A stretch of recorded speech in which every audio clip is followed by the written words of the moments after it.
అమెరికాలో చిందరవందరగున్న మీ ఇంటికి handyman cleaning plumbing services కోసం కాంటాక్ట్ ఇన్స్టా సర్వీస్. యుఎస్ లో ఎక్కడైనా ఎప్పుడైనా for instant booking visit instaservice.com. ప్రపంచవ్యాప్తంగా ఆర్థిక అనిశ్చితి నెలకొంటున్న నేపథ్యంలో అమెరికా గుడ్ న్యూస్ చెప్పింది.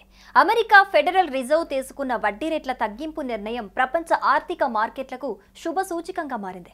తాజాగా జరిగిన ఫెడరల్ ఓపెన్ మార్కెట్ కమిటీ భేటీల్లో వడ్డీ రేట్లను 25 బేసిస్ పాయింట్లు అంటే 0.25% తగ్గించారు. అమెరికాలో జరిగిన ఫెడరల్ ఓపెన్ మార్కెట్ కమిటీ భేటీ అనంతరం వడ్డీ రేట్లు తగ్గించింది. 25 బేసిస్ పాయింట్లు తగ్గించి ఆర్థిక స్థిరత్వం దిశగా నిర్ణయం తీసుకుంది. దీంతో ప్రస్తుత వడ్డీ రేట్లు 4 నుంచి 4.25% మధ్యకు చేరాయి. ఈ ఏడాదిలో ఇది మొదటి వడ్డీ కోత. గతేడాది డిసెంబర్ తర్వాత మొదటిసారి ఇలాంటి చర్య తీసుకున్నారు. మందగిస్తున్న కార్మిక మార్కెట్కు మద్దతివ్వటం, ఆర్థిక వ్యవస్థను బలోపేతం చేయటం కోసం ఈ నిర్ణయం తీసుకున్నామని ఫెడ్ చైర్మన్ జెరోమ్ పావెల్ తెలిపారు. ఈ సంవత్సరం మరో 2 సార్లు 0.25% చొప్పున వడ్డీ తగ్గించే అవకాశం ఉందని కూడా సూచించారు.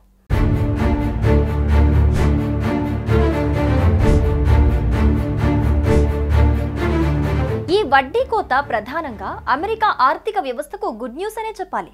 తక్కువ వడ్డీ రేట్లు రుణాలు తీసుకునే వాళ్లకు, ముఖ్యంగా ఇల్లు, కార్లు వ్యాపార విస్తరణలకు సులభం చేస్తాయి. ఉద్యోగులు, చిన్న వ్యాపారులు, రియల్ ఎస్టేట్ మార్కెట్కు ఇది ఉపశమనం అందిస్తుంది. ఎకానమీ మరింత పెరగటం, ఖర్చులు పెరగటం ద్వారా ఆర్థిక వృద్ధి వేగంగా పెంచుతుంది. అయితే ఇది లాంగ్ టర్మ్ ఇన్ఫ్లేషన్ పెంచే ప్రమాదం కలిగిస్తుంది. పెట్టుబడిదారులు, బ్యాంకులు లాంటి వాళ్లకు తక్కువ వడ్డీపై ఆదాయాలు తగ్గటం వల్ల కొంత నష్టం జరుగుతుంది. మొత్తంగా అమెరికా ఆర్థిక వ్యవస్థ రెసిషన్ భయాల నుంచి బయటపడి మళ్లీ బలపడే దిశగా సాగుతోందని నిపుణులు అంచనా వేస్తున్నారు. తాజా ఫెడ్ నిర్ణయం భారతీయ స్టాక్ మార్కెట్ కు భారీ బూస్ట్ ఇచ్చింది. గురువారం ఉదయం ముంబై స్టాక్ ఎక్స్చేంజ్ లో సెన్సెక్స్ 352 పాయింట్లు పెరిగి 83,040 వద్ద స్టార్ట్ అయింది. నిఫ్టీ 88 పాయింట్ల లాభంతో 25,418 వద్ద ట్రేడ్ అవుతోంది. Tech Mahindra, TCS, ICICI bank వంటి ఐటీ, బ్యాంకింగ్ షేర్లు లాభాల్లో ముందుండగా బజాజ్ ఫైనాన్స్, హిందాల్కో వంటివి కొంత నష్టాలు చవిచూశాయి. ఫెడ్ కోత వల్ల విదేశీ పెట్టుబడులు మళ్లీ భారత మార్కెట్లోకి వచ్చే అవకాశం పెరిగింది.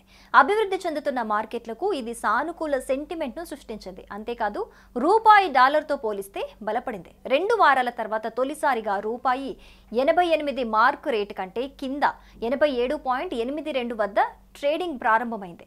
23 పైసలు లాభపడింది. ఇది యుఎస్ మాంద్య భయాలు, ఫెడ్ వడ్డీ కోతలు, భారత్ అమెరికా వాణిజ్య చర్చలు పునఃప్రారంభం కావటం వల్ల సాధ్యమైంది. డాలర్ ఇండెక్స్ 0.11% పెరిగి 96.73 వద్ద నిలిచినప్పటికీ రూపాయి బలోపేతం దిగుమతులు, ద్రవ్యోల్బణాన్ని అదుపులో ఉంచుతుంది.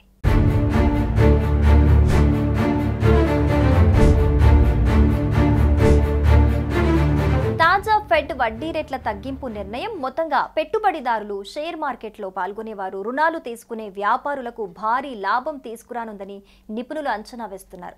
దీనివల్ల ఇంధనం, ఆయిల్ ధరలు తగ్గి సామాన్య ప్రజలకు ఉపశమనం లభిస్తుందంటున్నారు. అయితే డాలర్లో ఆదాయాలు ఉన్నవారు, ఎగుమతి ఆధారిత వ్యాపారాలకు కొంత నష్టం ఏర్పడొచ్చు.